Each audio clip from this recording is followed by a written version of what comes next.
नमस्कार, एबीपी गंगा देख रहे हैं आप। आपके साथ मैं हूं प्राची पाराशर। प्रदेश प्लस की शुरुआत बड़ी खबर के साथ उन्नाव से, जहां केमिको टेक्निकल फैक्ट्री पर हंगामा हुआ है। फैक्ट्री के गेट पर शव रखकर हंगामा किया गया है। मुआवजे की मांग को लेकर परिजनों ने हंगामा किया है। दरअसल सड़क हादसे में मौत के बाद मुआवजे की मांग की गई है। 11 मई को लखनऊ गया था शख्स। फैक्ट्री के गेट पर महिलाओं ने पथराव किया।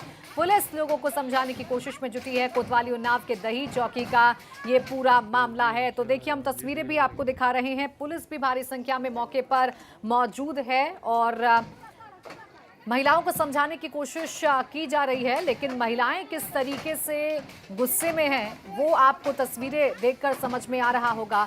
डंडे हैं महिलाओं के हाथ में और ईंट है महिलाओं के हाथ में, पत्थर हैं और वो फैक्ट्री के गेट पर शव को रखकर हंगामा कर रही हैं। मुआवजे की मांग की जा रही है महिलाओं की तरफ से। सबसे पहले ये तस्वीरें आप एबीपी गंगा पर देख पा रहे हैं। महिलाएं पूरी तरीके से गुस्से में नजर आ रही हैं और शव को रखकर ये हंगामा किया जा रहा है। दरअसल मुआवजे की मांग की जा रही है। एक शख्स की दुर्घटना में मौत हो गई थी, लखनऊ गया था और उसके बाद ये मांग की जा रही है। आशीष हमारे संवाददाता फोन लाइन पर जुड़ गए हैं। आशीष, जरा विस्तार से बताइए क्या ये पूरा मामला है और क्यों महिलाएं इतने रोष में नजर आ रही हैं? जी, आपको बता दें, कोतवाली क्षेत्र के दही चौकी स्थित केमिको टेक्निकल फैक्ट्री का मामला है, जहां एक श्रमिक 11 तारीख को माल लेके लखनऊ गया था और रास्ते में उस दुर्घटना में उसकी मौत हो गई थी।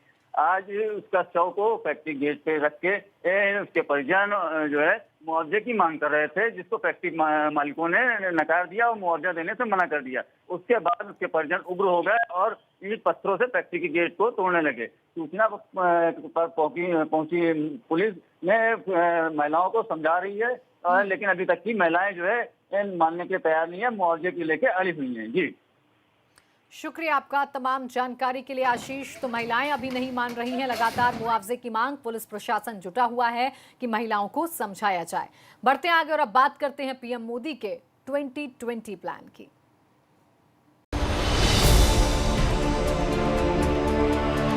भारत की संस्कृति, भारत के संस्कार उस आत्मनिर्भरता की बात करते हैं जिसकी आत्मा वसुधैव कुटुंबकम है।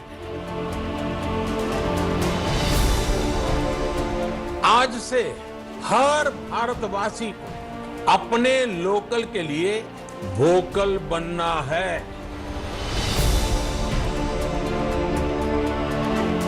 ये आर्थिक पैकेज आत्मनिर्भर भारत अभियान की अहम कड़ी के तौर पर काम करेगा।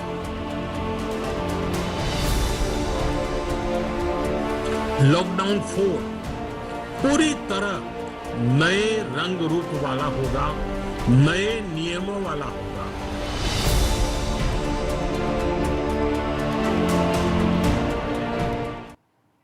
कोरोना संकट के बीच एक बार फिर प्रधानमंत्री नरेंद्र मोदी ने देश को संबोधित करते हुए 20 लाख करोड़ रुपए के बड़े आर्थिक पैकेज का ऐलान किया है। पीएम मोदी ने इसे आत्मनिर्भर भारत पैकेज नाम दिया है। पीएम ने कहा कि इस पैकेज से अर्थव्यवस्था की गाड़ी पटरी पर दौड़ने लगेगी।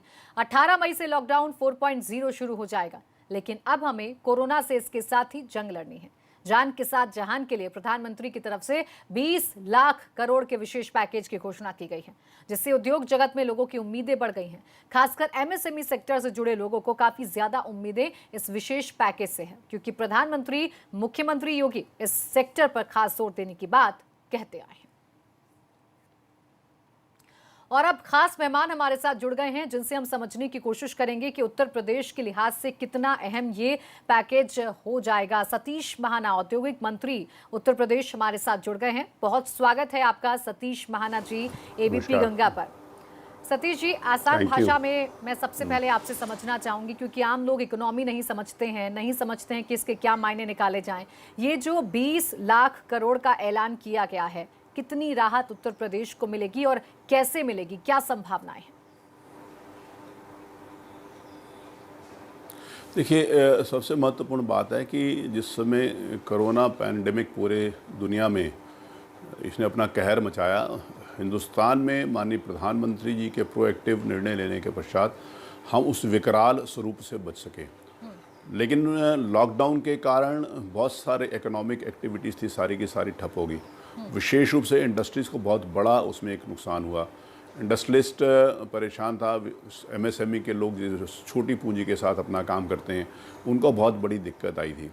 अब जिस समय प्रधानमंत्री जी ने अपने सेकेंड लॉकडाउन के टाइम एक नारा दिया था कि जान भी है और जहान भी चाहिए जी। तो उसके लिए इकोनॉमिक एक्टिविटीज़ रिवाइवल के लिए उन्होंने एक प्लान दिया था जो धीरे धीरे आगे बढ़ता हुआ चला गया और तीसरे लॉकडाउन के ख़त्म होते होते वो पूरी तरीके से इंडस्ट्रीज़ अपने फॉर्म में आ गई और इंडस्ट्रीज़ चलने लगी।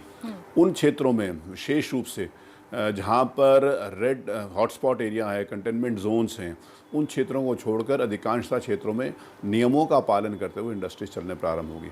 इंडस्ट्रीज के द्वारा समय समय के ऊपर इस बात की डिमांड आती रही कि उनके लिए कोई पैकेज दिया जाए, उनके बैंक के इंटरेस्ट के लिए, उनके लोन्स के लिए, उनकी सीसी लिमिट्स के लिए, उनके वर्किंग कैपिटल के लिए।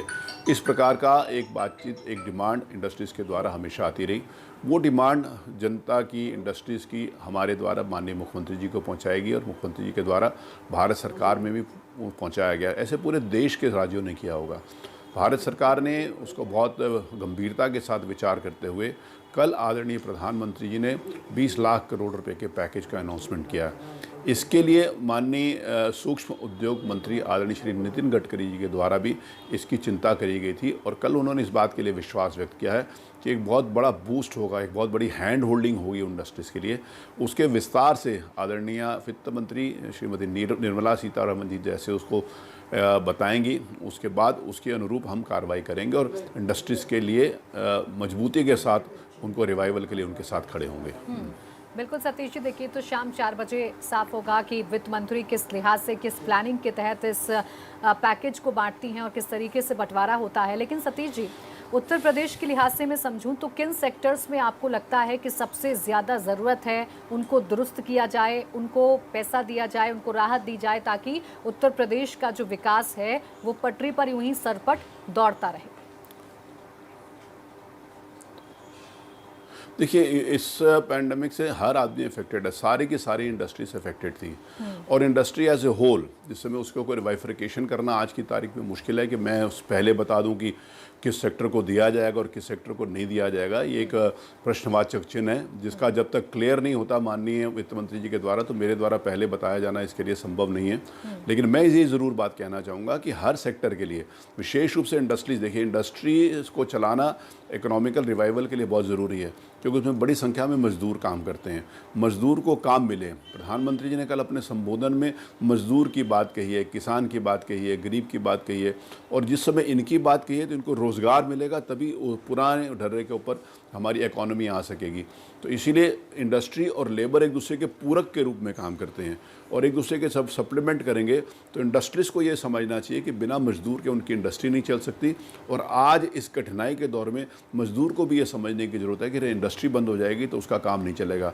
तो एक रिलेशनशिप भी डेवलप करनी पड़ेगी इंडस्ट्री और मजदूरों के बीच में, जो आपसी विश्वास की रिलेशनशिप हो, एक दूसरे के सहयोग की रिलेशनशिप हो, वो भी डेवलप करना पड़ेगा। और ये हमारी संस्कृति में है। जैसे माननीय प्रधानमंत्री जी ने, मेरे को बहुत अच्छा लगा कि उन्होंने पहले भारतवर्ष के बारे में बताया कि हम कहाँ पर थे, कहाँ पर हम आना चाहते हैं, कैसे आगे बढ़ना चाहते हैं, पूरी दुनिया को हम दिशा देना चाहते हैं। और ये बात जो उन्होंने कही है कि हमारे देश में प्रोडक्ट्स बने, हमारा department, industry department Uttar Pradesh में इस बात के ऊपर पहले से विचार कर रहा था कि जो माल इंपोर्ट करते हैं हम, विशेष रूप से चाइना से या कुछ ऐसी कंट्री से, उनको यहाँ पर हम कैसे उसकी इंडस्ट्री को लगा सकते हैं, उनको कैसे प्रमोट कर सकते हैं कि अब इंपोर्ट करने की ज़रूरत ना हो।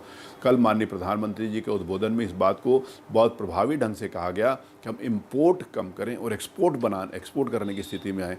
तो मैंने कहा कि हर सेक्टर के लिए, हर छोटे एमएसएमई के लिए ये पैकेज लाभदायक होगा, ऐसा मैं समझता हूँ। बाकी पूरे विस्तार से जिस समय रिपोर्ट आ जाएगी उसके बाद चर्चा कर सकते हैं। बिल्कुल, वो तो खैर जब वित्त मंत्री साफ करेंगे उसके बाद ही चर्चा और ज़्यादा विस्तार से की जा सकती है। लेकिन सतीश जी, एमएसएमई का आपने जिक्र किया, एमएसएमई सेक्टर की मैं अगर बात कर लूँ तो इन दिनों जब से लॉकडाउन में है पूरा देश, 5 लाख करोड़ का नुकसान एमएसएमई सेक्टर को हुआ है।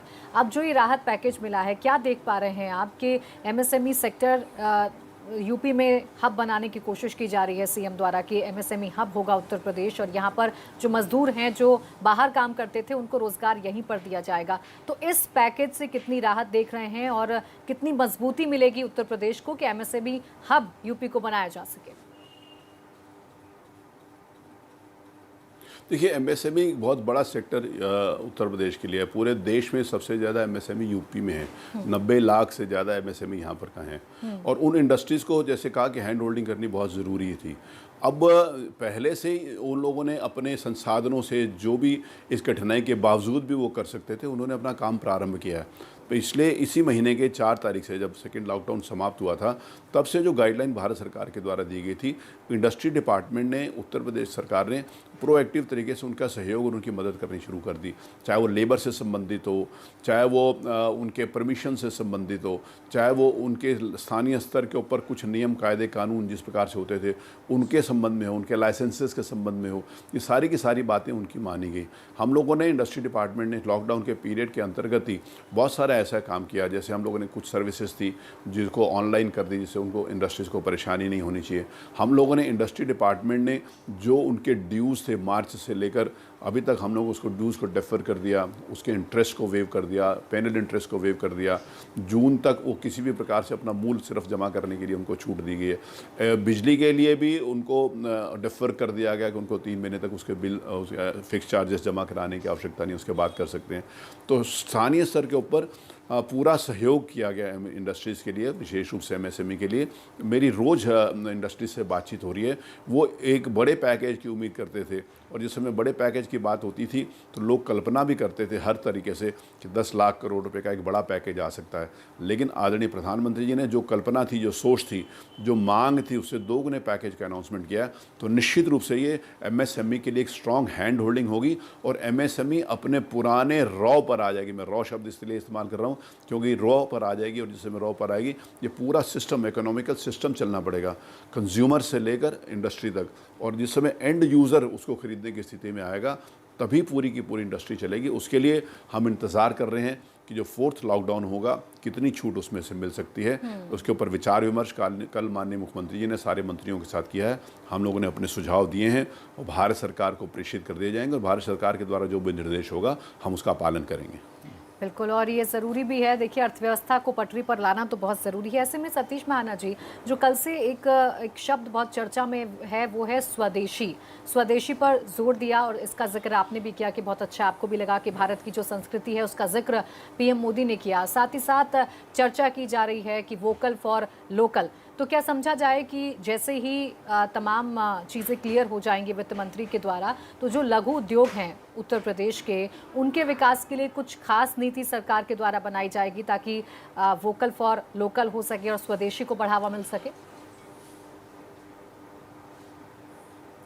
ये मूल मंत्र है जो माननीय प्रधानमंत्री जी ने दिया है, और हम उस विचारधारा के शुरू से ही हम वाहक हैं। जहाँ पर हम काम करते हैं, जिस पाठशाला से हमें, वहाँ पर स्वदेशी की बात हमेशा की जाती रही।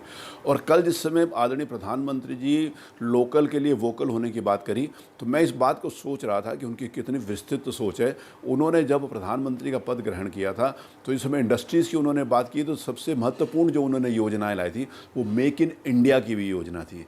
Make in India for whole of the world. जिस समय हम लोगों ने सैमसंग की फैक्ट्री का यहाँ पर नोएडा में उद्घाटन किया था माननीय प्रधानमंत्री जी ने, उस समय make in India for whole of the world के साथ हमने एक और नारा दिया था कि make in UP for whole of the world. तो पूरी दुनिया को सप्लाई करने के लिए, और विशेष रूप से हमारे उत्तर प्रदेश में एक्सपोर्ट का एक बहुत बड़ा काम होता है। चाहे वो ब्रास एक्सपोर्ट का हो जो मुरादाबाद से होता है, चाहे वो कालीन एक्सपोर्ट का हो जो भदोही से होता है, चाहे मतलब बहुत सारे ऐसे इंडस्ट्रीज है। लेदर एक्सपोर्ट के माध्यम से कानपुर और आगरा महत्वपूर्ण स्थान रखते हैं। तो ये बहुत सारे, उसको हमें विस्तार देना है।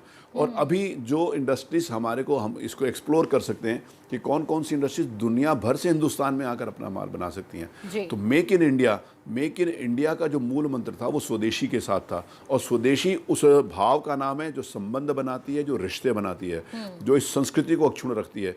ये स्वदेशी की बात माननीय प्रधानमंत्री जी ने कल के फिर उस बात को एक बार जीवंत कर दिया कि हमें अपने लिए अपनी पहचान दुनिया में बनाने के लिए काम करना है, और उसके लिए इंडस्ट्री महत्वपूर्ण रोल हो सकता है। मौके के तौर पर देखना है, और ये मौका है कि भारत अपने आप को स्टैब्लिश कर पाए और बाकी दुनिया के सामने भी आत्मनिर्भर भारत बन पाए। शुक्रिया आपका सतीश जी, हमारे साथ बातचीत करने के लिए। बढ़ते आगे, बड़ी खबर है। 69,000 शिक्षक भर्ती परीक्षा परिणाम घोषित हो गए हैं। ATRE एग्जाम upsdc.gov.in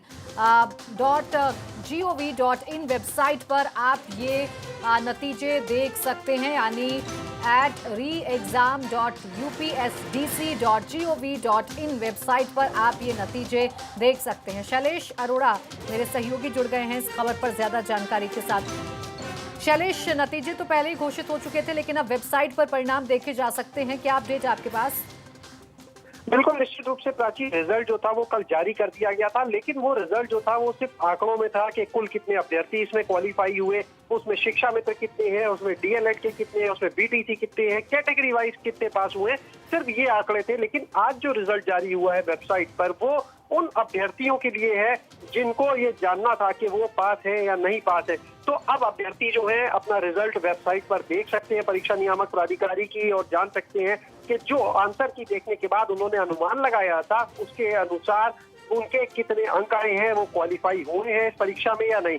क्योंकि अब जो ये सामने आया है, इसी के आधार पर आगे चल के अब मेरिट बनाई जाएगी इन सभी अभ्यर्थियों की, जिसमें उनके हाई स्कूल के मार्क्स, इंटर के मार्क्स, जो कोर्स उन्होंने किया है, चाहे वो डीएलएड हो चाहे बीटीसी हो, और अगर वो शिक्षा मित्र है तो उनको जो वेटेज दिया जाना, ये सब ये सारी चीजें उसमें जोड़ी जाएंगी और उसके आधार पर एक फाइनल मेरिट बनेगी। क्योंकि पद जो है वो 69,000 है, जबकि जो अभ्यर्थी है उत्तीर्ण उनकी संख्या 1,46,060 है। तो ऐसे में यानी जो अभ्यर्थी उत्तीर्ण है वो दुगने से भी ज्यादा है। तो मेरिट बनाने के बाद इनका एक काउंसलिंग शेड्यूल जारी किया जाएगा और उसी के आधार पर इनकी आगे काउंसलिंग कराई जाएगी प्राची। तो अभ्यर्थी जो है वो अपना रिजल्ट देखना शुरू कर चुके हैं तेजी से, और जो अभ्यर्थी रिजल्ट देख चुके हैं उनमें खुशी की लहर है, वही बहुतों को अब मायूसी भी सामने आ रही है प्राची। बिल्कुल, शुक्रिया आपका शैलेश तमाम जानकारी के लिए। तो रिजल्ट आप देखे जा सकते हैं। कल जरूर रिजल्ट घोषित हुआ था, लेकिन कौन कितने अंक प्राप्त किया है ये नहीं पता चल पाया था, लेकिन अब विस्तार से अपना रिजल्ट अभ्यर्थी देख सकते हैं। छोटा सा ब्रेक, जल्द लौट रहे हैं कुछ और खबरों के साथ।